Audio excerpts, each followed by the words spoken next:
Okay. Well, extremely proud of our guys for continuing to grind and continue to work. We talked about that was that's one of the anchors of our program is, whether we're doing good, we start off 3-0, we got to go back to work, or whether we have some disappointing games, we got to go back to work and we got to grow and we got to develop. And we definitely saw some growth and development tonight. We'll enjoy this one tonight, but then here we go. Tomorrow we got to get back to work. We still have a ton to improve on. Really proud of our offensive line. Jackson Kirkland and Luke Wattenberg really setting the tone, the way we're supposed to play football. Very proud of Dylan Morris for the way he orchestrated that game. We were going to have to throw the ball a little bit to open up some running lanes, and he did that effectively. And then had some awesome reads of giving the ball to the running back and opened up some huge running lanes. And then very proud of our defense. Our D-line came to play, clogged up those running lanes, and then it was nice to see some turnovers finally. But here we go. We got to get back to work, and we will start tomorrow. Questions? Jimmy, just, after the last couple of weeks, what did it feel like after that game in that locker room to be able to maybe take a deep breath, or just what was the emotion after those first two games? Yeah, I could see the look in our players' eyes, just the joy really in the fourth quarter as the time was going down, and probably after Braylon Trice scored the touchdown, and they kind of could feel that this was going to end up for a victory for the Dogs, and it was awesome to see all the smiles on all the players' faces. Like I mentioned last week, football teaches you so much. It teaches you how to persevere through adversity. Teaches you how to be mentally tough when everyone's saying you can't do things, and then you show that you can. And our guys stayed together, they stayed united, and so it was awesome just seeing the joy in their eyes after the game and during the fourth quarter. How much of a difference did you see Sean make in the offense with his 2 touchdowns? Yeah, no, Sean played excellent, and Sean made a huge difference on special teams. We had him on kickoff and on punt as well. He started on both of those teams. He showed up in practice as one of our best guys, and we tell our team that, hey, tough physical play is always going to be rewarded. And Sean went out there on Tuesday, and he was easily one of the most toughest physical guys during this segment of practice that we did on Tuesday. We put him up higher on the depth chart, and you saw what he did on special teams, and then you saw also what he did on offense. Coach, Daniel Hemmerly started over Eddie Ulifosh the other day. Was there any sort of plan behind that? Is Eddie dealing with an injury, or did you just like what you saw from Hemmerly in practice this week? Yeah, we have guys are dealing with little nicks here and there. Eddie's still our starter, but thankfully we do have some players that we feel really comfortable going in there and making some plays. Daniel was one of them. Also MJ DeFisi. Carson Bruner, he showed up big time in training camp, so it was awesome watching him get out there and make some plays and fly around a little bit. But Eddie will be fine. Jimmy, from your point of view, did Bookie have as good a game as I think he had? Yeah, so Buki, every single game he has improved. So he played solid in game 1, played better in game 2, and this was his best game so far in game 3. And that's our next anchor is, hey, we want to grow and develop. We want to continue to grow and develop, all of us, staff included. And Buki has definitely taken that. He's taken that advice and that standard that we have around here. He grinds tape.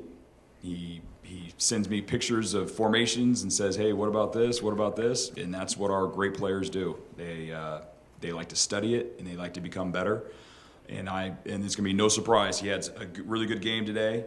I guarantee tomorrow he's going to be fighting and scratching and clawing to try to get better for this next week. Amy, what answers do you think you found offensively today? What answers do we find? I mean, I'll say the momentum that we had coming out of spring football and the momentum that we had coming out of training camp, that's what it looked like. And it was awesome to see us put our players in position to go out there and make plays. And having Terrell Bynum back obviously was a huge boost. Having Jalen McMillan back was a huge boost. I mean, how about that game? He definitely early on allowed us to run the football with what he was doing, threatening those guys down the field. in the pass game. Even when the ball didn't go his way, they had to start playing looser, and now all of a sudden there's these huge running lanes for all of our running backs. Jim, have you done anything different to get this kind of start in week 1 instead of week 3? Because these two teams, Montana and Arkansas State, probably aren't too much different. Any thoughts on how you could have I mean, come out faster? there's no question. There's a lot of after even a win or a loss, there's always you want to go back and go, okay, I wish I would have done this. We wish we could have done this better. We should have done this better. And it is what it is. We're at where we're at, and what I do love is that we've gone through some adversity these first 2 games and seen what we're about as a team, and I love how we responded.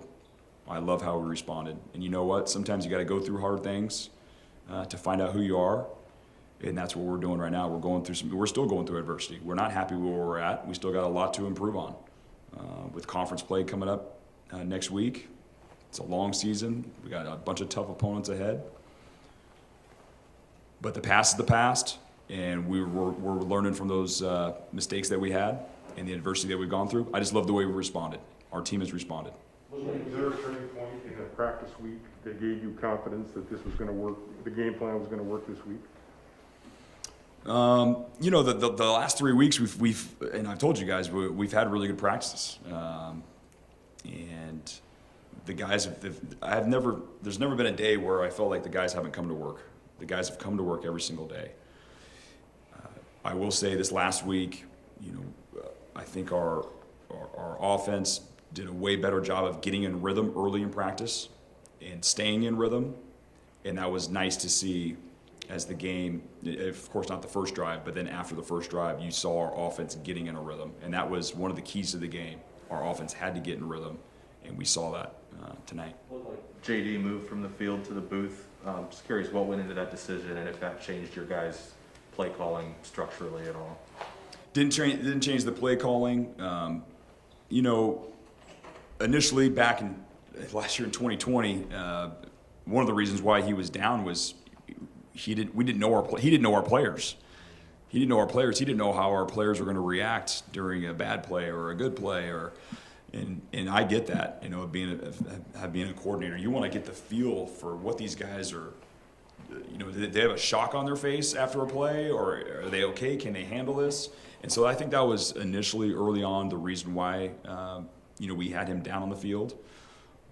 But I do think it is a more calm atmosphere, and it's in a lot of ways easier to call it from the booth. You can see it better, and I think you saw that tonight. Given the struggles you had through the first 2 weeks, and given maybe some of the skepticism that fans may have started to have because of those results, how important, if at all, do you think it was to not just win today, but to win in the fashion that you did, to be dominant from wire to wire? Yeah, I mean, I'm just proud of our guys for just going back to work. We knew we had not played our best football, not even close to our best football, and I'm just proud of our leadership on our team, of keeping everybody grinding and working and knowing that there was going to be better days ahead. And I just can't say enough how proud I am that, you know, of all of our leaders: Terrell Bynum, Jackson Kirkland, K-Dot, and Trent McDuffie, Eddie, Ryan Bowman. These guys, just Luke Wattenberg, they just kept at work and stayed unified. And this will create a ton of momentum going into conference play. What does Jalen McMillan bring to this offense and this team that maybe other guys don't? Well, I mean, Jalen, he's a special player down the field in terms of catching the ball and running by defenders. But he's also, you know, very, very shifty underneath, and he's a hard guy to tackle. I love his competitive nature. You can feel that in practice. He wants to go up and get it. He's got good size. He's got good length up in the air. He can jump. He can run. This is what you want your wide receivers to look like. And so it's nice having him back. What's his attitude been like the first couple weeks where he's been limited? I mean, Coach Adams said last week he wasn't 100%. His attitude's been great. He's just been trying to get healthy and come back as soon as he could. He was week to week, and here was a week where he's available, and definitely gave a huge boost to our team. You guys were in shotgun a lot more today. rather than the first? First 2 weeks. Is that something you saw in film the first 2 weeks, or more of a game plan versus Arkansas State? Is that something we'll see more of going forward, or? Yeah, I think it'll be a little bit of balance. It's definitely something we saw versus our opponent, but definitely could be something you could see more down the road. But the biggest thing is we have to make sure we put our players in position to make plays, and that comes on the coaches. And I thought our coaching staff did a good job of doing that this week.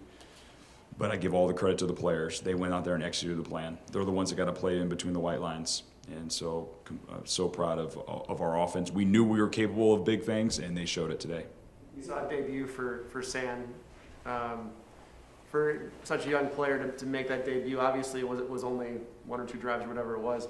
How will that help him going forward, just to be out there for a couple plays? Yeah, it was so big time. I'm glad we got him out there, got him some throws, got him some handoffs, and he's going to be better the next time he gets to go out there, just because of that experience out there. He had some, and then he had some positive results, had some completions. The last one I knew he wanted back right away. The cool thing was he knew where he was supposed to go with the football, and he didn't. And he came right to the side and said, "Coach, I should have went here." And I said, "Yeah, you should have." And so it's just cool that he already knew before even watching the film. So exciting watching a young player go out there and make a few plays. Going to make mistakes. That's part of the growing process, and he's just going to continue to get better. Jimmy, you've been waiting a long time for a big defensive play. You finally got one with the scoop and score. What's that going to do for the defense? Yeah, we talked about it last week. Turnovers come in bunches. I'll say I want to give the credit to our offense for scoring points and putting our opponent in a situation where they need to throw the football and they can't play, so close to the vest and so conservative. And now when they have to start throwing the football, here we go, advantage dogs, and that's where you start seeing the turnovers, and you saw that tonight. Tim Horn kicked some extra points. Is that just trying to get him some work, or everything? Exactly. Yeah, everything's great with Peyton. We wanted to give Tim some work.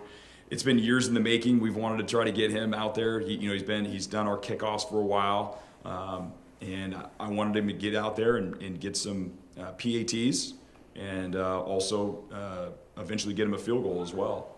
And that'll happen here this year. I'm hoping it should happen. That's the plan. Julius Irving got his first career pick. How nice is that for him, given how long he's been here? Could that propel him moving forward this season? Right, yeah, it's going to create a ton of momentum for him and his confidence. He was right where he needed to be, and I'm glad he caught the football because we dropped a whole bunch tonight. If you guys saw, there was, and I know the ball was getting pretty slippery there, in the second quarter, but I know Cam Williams should have intercepted a ball, Kyler Gordon should have intercepted a ball, and we got to get better. We got to get those guys on the jugs machine and make sure they're catching that because those are huge game-swinging plays that we need to cash in on. But very, very proud of Julius. All right. Thanks, everyone. Thank you.